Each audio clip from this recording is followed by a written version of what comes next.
From the Oklahoman newsroom, it's time for Thunder Thursday, our weekly look at Thunder basketball. I'm Jenny Carlson here in studio with our Thunder coverage team, columnist Barry Trammell and Thunder beat writers Eric Horn and Brett Dawson. Guys, as this season has been, recent road trips have been up and down for this team. Raptors win, Celtics loss. Brett, let's start with you. You were there. What are we to make of such a great win in Toronto, but such a bad loss in Boston?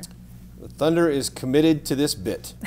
And the bit is it's going to do things you don't expect it to do. It's going to win games you think it's probably going to lose. It's going to lose games you think it's probably going to win. And sometimes that can turn within the last 7 seconds of a game. The Raptors game was really impressive. I think it might be their best win of the year just in terms of when it came. The Golden State win is such an impressive win, but that game at Golden State, they controlled so much. They really had to gut it out against the Raptors. The Raptors were making a move late, had to hold on in a place where Toronto really just doesn't lose. And then the Boston game, you kind of expected that they would sort of build on the momentum they had. They'd won 6 in a row. Boston shorthanded. And really, they did everything they were supposed to do to win that game for the most part. Had a couple of breakdowns, missed some free throws. That's the way things go in the NBA sometimes. They did everything they were supposed to do to win it, except win it. Yep. And losing a 6-point lead in the last 30 seconds, it's pretty hard to do, Eric. I mean, as Brett said, this follows the script for this team. Are we to make any more of those two games than that mere fact that this just continues on with that routine, really, that this team has gotten into? I mean, Barry's going to disagree with me on the Boston game, but I don't think that they played particularly poorly against Boston either. You got to remember, Boston's the #1 defense in the entire league. Granted, they didn't have Kyrie Irving, Marcus Smart, and Jaylen Brown, who are 3 key players for them. I thought that the Thunder responded well to Boston's runs. They just came apart in the last 2 minutes. And, the free throw thing's been an issue all year. It's not something new. They need to be better at the free throw line. They need to just have more composure in those situations. So, yeah, it's a bad loss from the standpoint of that could have been a key win, a confidence builder coming back home with 2 wins on the road when you're playing for seeding. But I also thought I saw some positives from the Boston game, the loss there. Carmelo Anthony made some right basketball plays at the end of the game. They hit some key three-pointers. Corey Brewer got a key three-pointer off of Carmelo Anthony, penetration and kickout. Other than the last 2 minutes, which were, granted, an abysmal last 2 minutes, letting Jason Tatum get to the rim uncontested, basically just choking at the free throw line. I thought there were some positives to take from the Boston game. As you say, it was trash. It was some trash. There was some trash at the end. There was trash at the end. And, yeah. They've got to be better in those situations. Russell Westbrook took a bad three-pointer in the last 2 minutes in a one-possession game where he pulled up with 7 seconds left on the shot clock, where he had a guy one-on-one in Terry Rozier, where he probably should have drove and tried to get to the foul line. But we've seen the Thunder make bonehead decisions time and time again this season, but their most boneheaded play of the season or that game came at the free throw line. They just got to be better there. Barry, Eric said you're going to disagree that the Thunder played well at Boston. You going to disagree with that? Oh, yeah, I thought they stunk from the opening tip-off. They got hammered on the boards, and the Thunder should not get hammered in the rebounding game. I thought they were lackadaisical on both ends of the court. Boston was basically had one guy that could score, Jason Tatum. And the Thunder really let him go and let other guys produce too.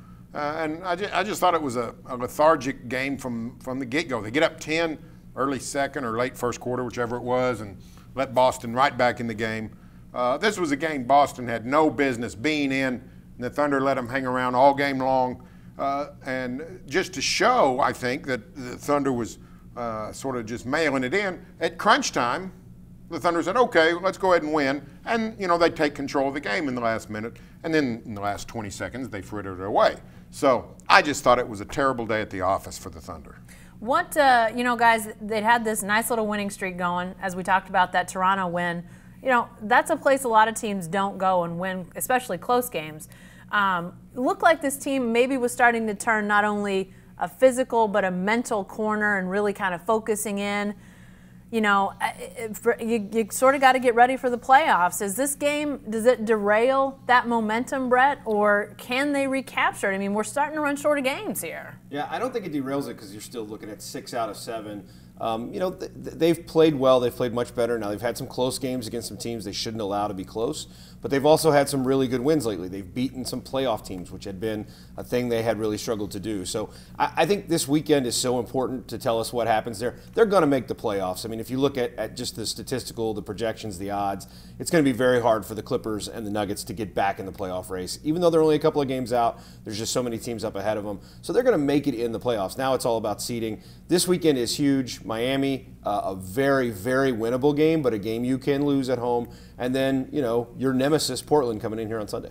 Yeah, we'll talk about playoffs here in just a second, but, you talk about focus, Barry, and that Boston game, how when they decided they were ready to be focused, it showed. They took control. Is that one of the most frustrating things about this team, that you see a team that can go to Toronto and can hone in on it and can win in a tough place, and then have such a turnaround that we know what they can do, but to not be able to sustain it, sort of the why question comes up. Why can't they do that? Why won't they do that? It's an arrogant team. Let's just be honest. The Thunder is an arrogant group of ball players. They don't commit to the details every night to play up to their capability. And that's why their record actually is not too far off than what it probably ought to be. But they've lost so many games they had no business losing to Dallas and Sacramento and people like that, and played a bunch of those games, a bunch of those rum-dums, including some down the stretch that are trying to lose. You go to the wire with them. That's because they play arrogantly. They think they're always going to be okay. And we've seen that occasion. Every team goes through that to some degree. We've seen it in the 10-year history of the Thunder, but we haven't seen it consistently. That's the one thing that's consistent about this team, is that they don't always come to play. So to me, it's very frustrating. It has to drive Billy Donovan mad. Maybe it's Billy Donovan's fault. I don't know what the recipe is for fixing that, but this is a team that should be better than it is and should take care of business better than it has. The thing about that, Eric, that comes to mind is that you would think a team that thinks everything is going to be okay, we'll get this taken care of.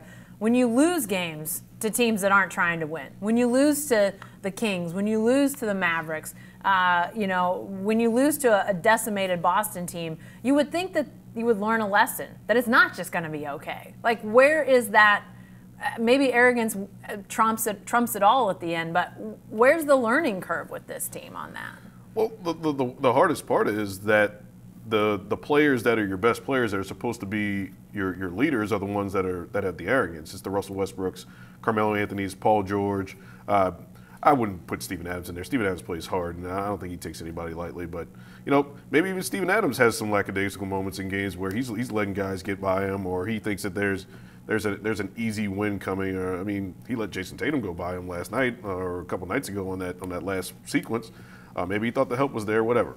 But this team is a team that, as Barry said, plays with a sense of arrogance. They play games expecting to win instead of doing the little things down the stretch to win, and it shows up. It's a situation where you go to Phoenix and you play lackadaisical. You go to Portland and you get beat twice. You're down 3-0 to Portland in the season series. They don't own any tiebreakers against any of the teams that they're going to be facing down the stretch except San Antonio, and that could go either way. Denver's a team that's played well against the Thunder. So you've got a lot of hungry teams out there, and sometimes the Thunder doesn't seem like they're the hungriest ones out there. I don't question the effort so much as the focus. I think that the focus just wanes so much from game to game that, Boston's not surprising, but Toronto's more surprising than Boston because of the way that they played against Toronto full on for 48 minutes. The Boston game's not as surprising because we've seen the Thunder play like that before. We've seen the Thunder, lose games in the last couple of minutes and not be prepared to play games. So while I didn't think they played one of their worst games of the season, I thought they responded well to runs against Boston. It still wasn't surprising that they lost that game. Let me say this about when you talk about the lack of focus. I agree completely. And sometimes Carmelo's an easy punching bag for that, and Russell Westbrook is often a lightning rod for that too. But that's the one thing that sort of disappointed me about Paul George. He has a lot of sloppy plays. I'd say more than half his turnovers are just unforced, careless errors. It's the one thing, and that's just sort of a lack of focus. And that's the one thing that's disappointing. He's a wonderful player. He's way better than I ever knew or thought. but he doesn't seem to value possessions Urgency. as much as I want to. Some of the same stuff we saw from Kevin Durant when he was here. You know, when it comes to the ball handling, we see that from Paul George at time where he's overhandling the ball and then he might bobble and turn the ball over. Not to bring Kevin Durant into the discussion, but it's similar kind of stuff. And the biggest problem for me with the Thunder in terms of a lack of focus, well, people always want to say, well, Billy Donovan should bench these guys. Well, if you bench Russell Westbrook, you know what's going to happen? You're going to lose the ball game. So it's kind of like your best players have to bring the focus. It starts from the top. If the best players aren't playing to their optimum focus, you can't expect to put Josh Huestis and Raymond Felton in there for 35 minutes and win the game. Well, and here's the point about that. We can talk about their arrogance, and I think there's something to that. I think there's something to the idea that these guys don't take every game as seriously as they should. But let's talk about the bench and the fact that sometimes your starters do get 10-point leads, as they did against Boston, and suddenly they're gone. Sometimes your starters are up 9 at the very end of the fourth quarter. Then most of them are at the very end of the third quarter. Most of them are off the floor, and Boston scores 7 straight because you break down. That's a big problem, and that's a problem I don't know how you fix. This bench is inconsistent. And the bench is going to blow some leads. We saw this happen last year. It's happening again, where you get into these situations where you don't know what you're going to get on any given night from Patrick Patterson or Raymond Felton or Josh Huestis. Some nights Raymond Felton is great. Sometimes the Raymond Felton isolation experience gets out of hand. You know, those kinds of things undercut even the nights when your starters are focused. So they do have some kind of fundamental issues that I think go beyond just this kind of way they look past some teams. You know, you talk about that bench unit, and we've still seen Billy Donovan tinkering with, you know, how he's using guys, when he's bringing starters in, who he's leaving in when. And it seems like he's trying to maybe figure some things out, but I mean, aren't we past the point where we might be in find out mode? I mean, it seems like you would want to know at this point. I mean, matchups are going to dictate some things, Barry, but it seems a little odd that they're still sort of searching. But maybe that's just this team. Maybe they've forced Billy Donovan into continuing to tinker even at this point in the season. Well, you said it. This is this team. Whatever. We're way past the point of development or discovery. There's 70 games into this season. This is the team. Now, what you got to hope is, you know, this is a team that believes it can turn it off and on. And at times, frankly, they've shown that. So that's what you got to hope for in the playoffs, that they can turn it off and on. LeBron James has cottage industry of that. It's a dangerous way to live, in my opinion, because you're playing against teams that also can turn it on and maybe haven't turned it off. So, you know, we'll just have to wait to the playoffs and see what happens.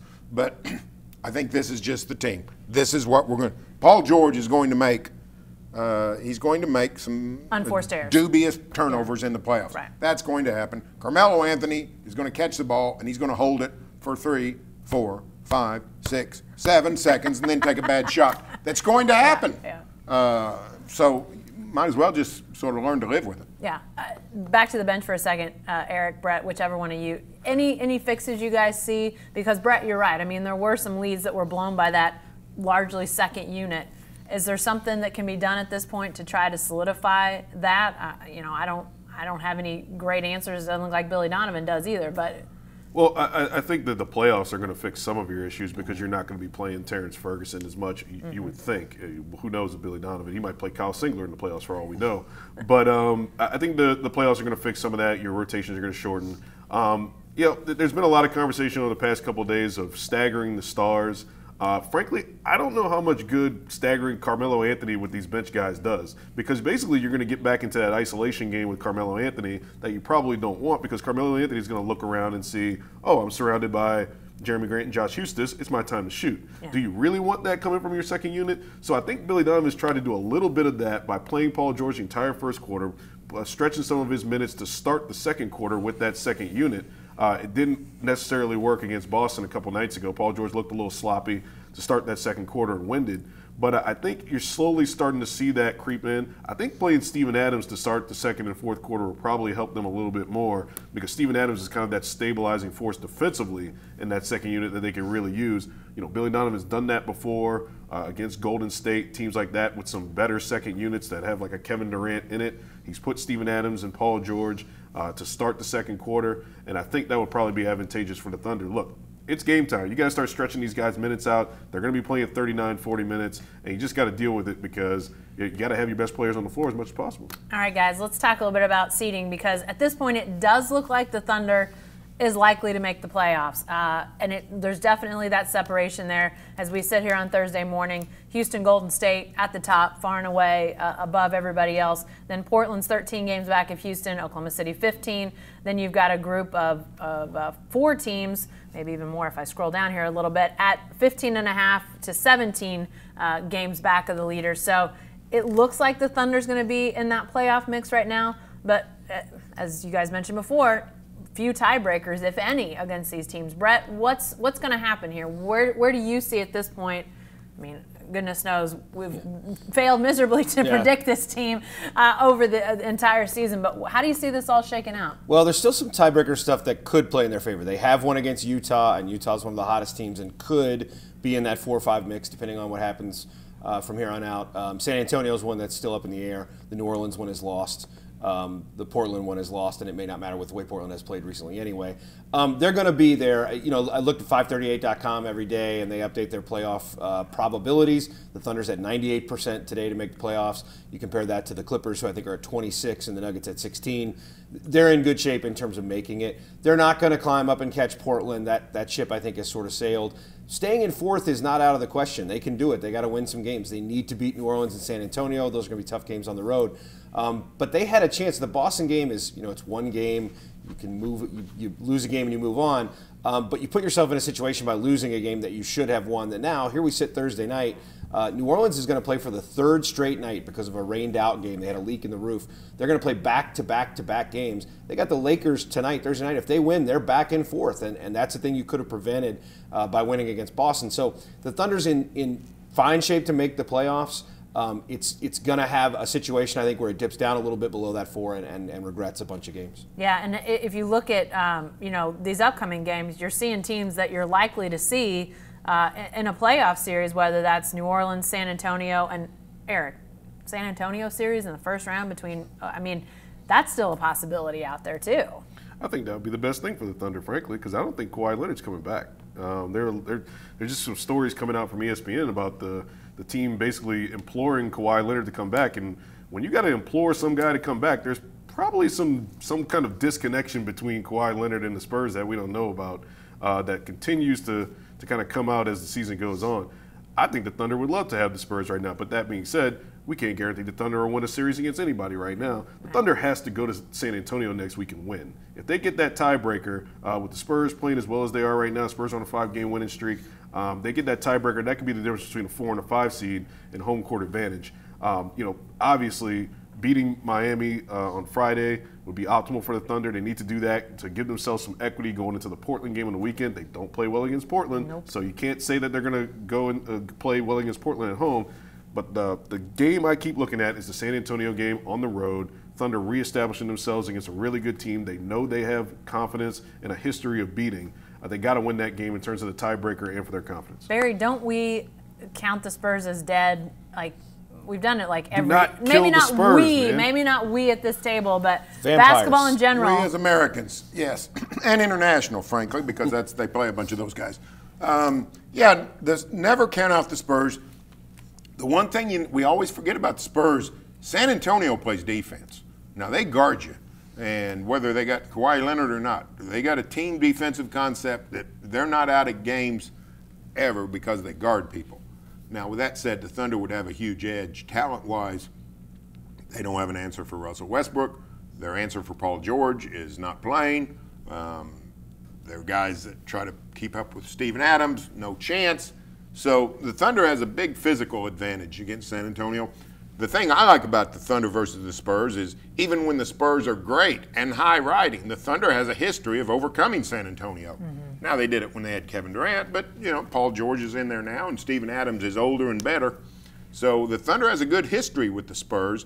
They've never gone to San Antonio with home court advantage. They've always had a West final or a West semifinal disadvantage, and they've come out of it 2 out of 3 times. So you got to like the history if they can play San Antonio. And you know, when you look at people like Anthony Davis or a healthy Timberwolf team or the Rudy Goberts, those scare you. San Antonio really doesn't scare you anymore. Let me say this. You guys can talk all you want about how much they need to win that San Antonio game. Beat Portland. Beat Portland on Sunday one time. Yeah. Just beat Portland one time this season. You've lost twice in Portland where, look, okay, everybody loses. You've lost here in a game when Damian Lillard didn't even play and a game you had no business losing. Beat Portland on Sunday. That is a crucial game to me for us to say these guys are in playoff mode. They have looked in playoff mode except for those points against Boston recently. They certainly looked that way against Toronto. That was last Sunday. This Sunday they need to do that again, be locked in, just beat Portland one time. That to me was the shame of the Boston game. If you win that game and you beat Miami Friday night, you're in position to catch Portland Sunday with a victory. You could have, we talk about can't catch Portland. They actually could have caught them. I don't know if they would have stayed, but that's probably gone now. You have to wonder, guys, after the disappointment of Boston. I mean, we talk about getting in playoff mode. There's going to be disappointments in playoff series. There's going to be games that you think you should win and you're probably going to lose.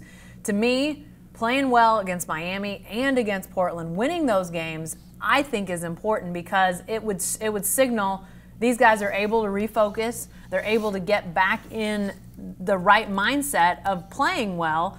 Eric, these are home games. This is not going to Portland. This is not going to the Rose City and scuffling around. This is a home game. They need to win that game. Yeah, they got winnable home games down the stretch. I mean, look, Portland's going to be their bugaboo for whether it's this game coming up on Sunday, or in the playoffs. I don't think the Thunder wants any part of Portland in a 3-6 series, which is why they probably want to get the 4 or the 5. But they've got winnable home games coming up. They got Denver coming in here as a terrible road team. They got Miami on Friday. They're going to get Golden State here, which seems daunting, but Golden State's banged up, and they're probably they probably conceded that they're going to get the 2 seed, and they might be resting guys for the rest of the season these next couple of weeks. So the Thunder definitely has a schedule that isn't as bad as it seems. The road games are going to be some tough ones, San Antonio and New Orleans in the next week. But the home games are ones that are definitely winnable and they need to get. Well, and you did an extensive item in your Thunder Journal earlier this week about that very fact that obviously winning percentage of these teams down the stretch, Brett, it's daunting. It's as great a winning percentage as any team has finishing schedule-wise. And yet there are some points that you've got teams banged up. Our team's going to be in resting mode at some point along the way. Maybe it's not as unwinnable a stretch as we might have thought when the season started. Well, and the other thing that Eric pointed out in that journal item, not only is that the case that you might have some rest, you might have some teams like Houston might have that number 1 seed basically locked up by the time you go there, but the Thunder gets some rest. Here's the trade-off from a brutal December when the Thunder basically played every other day except on the days it played back-to-backs. It literally played at least every other day for the entire month of December. Now you've got some time. You're going right now. You played Boston on Tuesday. You don't play Miami until Friday. You'll get another of those 3-day rests. This is a situation where I think they only have the 1 back-to-back left, and that's a tough one, San Antonio, but you get to come back home and play Denver, which has been a really bad road team. So the rest factor is really in the Thunder's favor as well here, while the schedule is not necessarily. That can be a little bit deceptive. Don't you almost cringe a little bit, Barry, when you think about the schedule might not be as tough as we thought, like that the Thunder, those guys would start to think, oh, all right, we got rest, we got teams resting, we got teams hurt. I mean, that's the type of thing that they seem to get into trouble with. No, that's true. Maybe they need to be challenged. Brett Touffet says no way they're winning in Toronto, and they did. So maybe we just need to challenge their manhood a little bit. Saying, you guys stink. You guys can't win. You guys can't hold on to 4th. You can't beat Portland. Maybe that's what they need. And for all I know, Billy Donovan's been saying that, and it doesn't work. But, it's just a befuddling team. If they win out, they're going to have 52 wins. And that'd be close to what we thought they might do. They're not going to win out, I don't think. And they're on pace. Challenge has been thrown right there. They're on pace for 48 wins, and that would be a disappointing season. 48 wins for this team is not what you expect. You expect to be up in the 50s. So we'll see where they fall out, but they put themselves in some precarious situations. Eric talked about the potentials for the various playoff slots, and some of it's not very appetizing, and it would be very disappointing in a season in which you hope to build. No one thought they were going to win the NBA championship this year, but you thought they could build something that could launch towards that with the future and Paul George. Now it's a little bit of an influx. I'd just like to point out that while I said they could not win in Toronto and they didn't, I also said there was no chance they were going to win in Portland last time they went, and they didn't. So that doesn't always work. There's anything you're going to put money down on is them losing in Portland. That has been long established. We have preached that. That's a hard no. We have preached that from the beginning of the season. We've seen this happen too many times. Weird things happen in Portland. We know, and that's why the Thunder cannot get the 6th seed and go to Portland and play them as the 3. They can't. Here's what Portland does. Portland does donuts. It does composting. It does backyard chicken coops, and it does beating the Thunder at home. Yep. Okay, Guaranteed. lightning round. Seeding for the Thunder. Where do they finish, Barry? I'm going to say 5th. Eric? 6th. They don't have any tiebreakers against San Antonio and New Orleans. That means they got to go to Portland and be in a series that they don't want to be in. Brett? I'm going to say, I'll be the optimist and say 4th. I'll say they'll tie with Utah at the 4-5. They've got the tiebreaker against Utah. All right, there it is, guys. Lots of games that'll help determine how those seeding predictions fall out. Miami on Friday, Portland on Sunday. We'll have coverage of that, so be sure to stay with the best coverage team anywhere at newsok.com and every day in the Oklahoman.